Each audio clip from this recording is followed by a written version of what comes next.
Sorry to leave you on a cliffhanger. We're talking about Project 2025. I just did an introduction piece.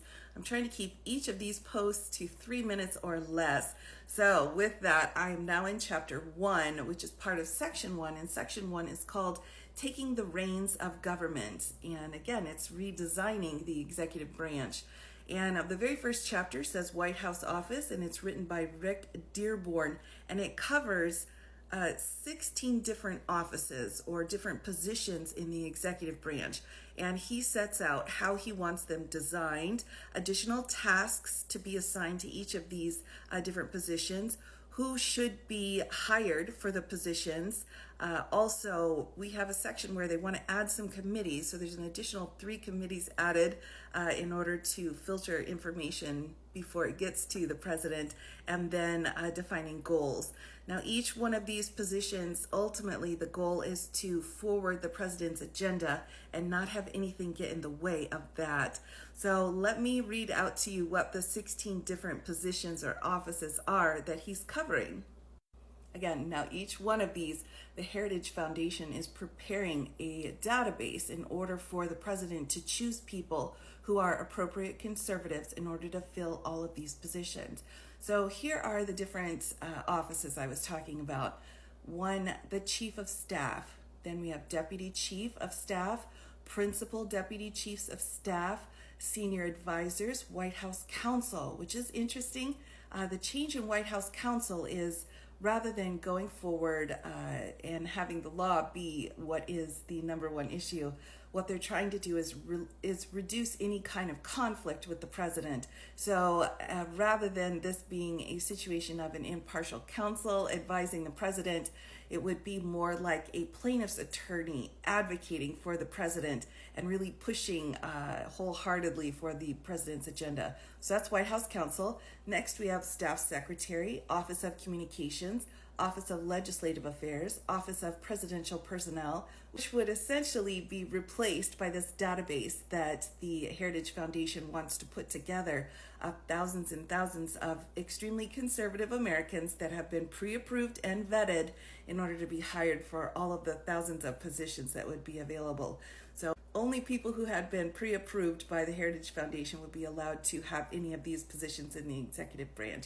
So that's the Office of Presidential Personnel, Office of Political Affairs, Office of Cabinet Affairs, Office of Public Liaison, Office of Intergovernmental Affairs, White House Policy Councils, which is very unusual. We've got 3 different policy councils they're talking about, and they're wanting to set up 3 committees that would actually filter information through it before going through the councils. It's very unusual. I may have to kind of come back to this in a minute. Next is Office of Vice President, and the Vice President is seen as working for the president. So especially in his or her role as the president of the Senate, would be essentially an ambassador or the person who works for the president. The vice president would be only someone who was an extension of the president, not his own or her own person. And then the Office of the First Lady and First Gentleman, which I thought was interesting. Their points with this was to essentially give anything that would get a lot of negative press or negative reactions, give it to the First Lady or the First Gentleman, because it's less likely to harm the president if it goes through the First Lady first or instead, rather than directly through the president if it's something that's a bit controversial. But let's come back to these committees that I was just talking about. So back to number 14, White House Policy Councils. I'm afraid this will be longer than 3 minutes. But we have 3 councils that they're talking about here: the National Security Council, National Economic Council, and Domestic Policy Council. And these councils are set up to kind of figure out more information, and because there are so many issues going on, rather than the president going in and dealing with every single one in a micromanagement situation, there are these councils set up. And what they're proposing here is that they would have committees that would be of their people, so the Heritage Foundation people, and they would go through and decide if the issue was valid or not, and if it needed to be brought to the president's attention if someone was disagreeing on these different councils.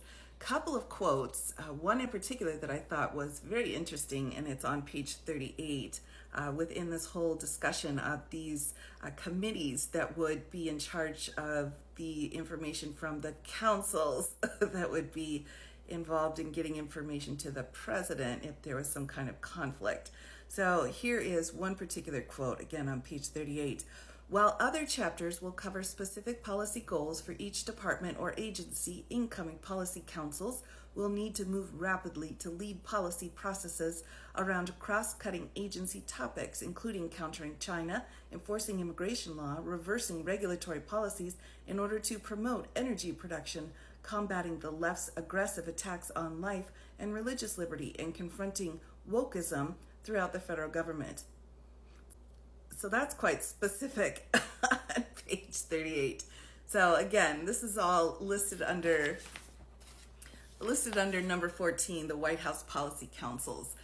So that's a real quick and dirty overview, everyone, of this idea of these different positions and different offices under the White House that they're wanting to restructure, redefine. They're saying, who do we want to have in charge? How many people do we want to have in charge? What are the requirements in order to be in charge? And we're going to go ahead and design all of it ourselves. So there you go, everyone. Chapter 1. I'll be back with a brief overview of Chapter 2.